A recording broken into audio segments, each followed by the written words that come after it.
का हो? का हाल बतार हो? ठीक बा। तो बढ़ा लियो एक खिली। हमरा से तोरा सुरती मांगे के चाही। तो का मांगे के चाही? सुरती हमरा से मांगे के चाही रे। तो तू का चाहत तारा से हम तार खेत बाड़ी मांग ली। बड़ा बेहुदा लड़का बाड़ी, तोरा सुरती मांगे के चाही हमरा से।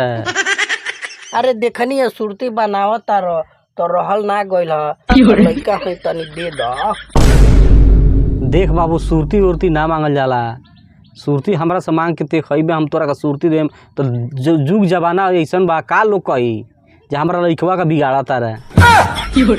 अच्छा ठीक बा चाचा, तू कहता रह कि सुरती ना मांगल जाला नु तो 10 गो रुपये दे दो ना। 10 गो रुपया का होई रे? तो तू ही न मने कहला है कि सुरती ना मांग के खाइल जाला लोग से, तो 10 गो रुपया दे दो, हम जाते नहीं होने कमला पसंद किन के खा लेम। बड़ बेहुदा लड़का बारे, बूढ़ पुरनिया से सुरती मांगता, गुड़का का पैसा मांगता। अच्छा खिसिया मत चाचा, 10 गो रुपया नहीं है तो 3 गो रुपया दे दो ना। 3 गो रुपया ते का कर दे रे? जाए होने बाजारी में गुल किन के खा ले। भाग साल नहीं भाग।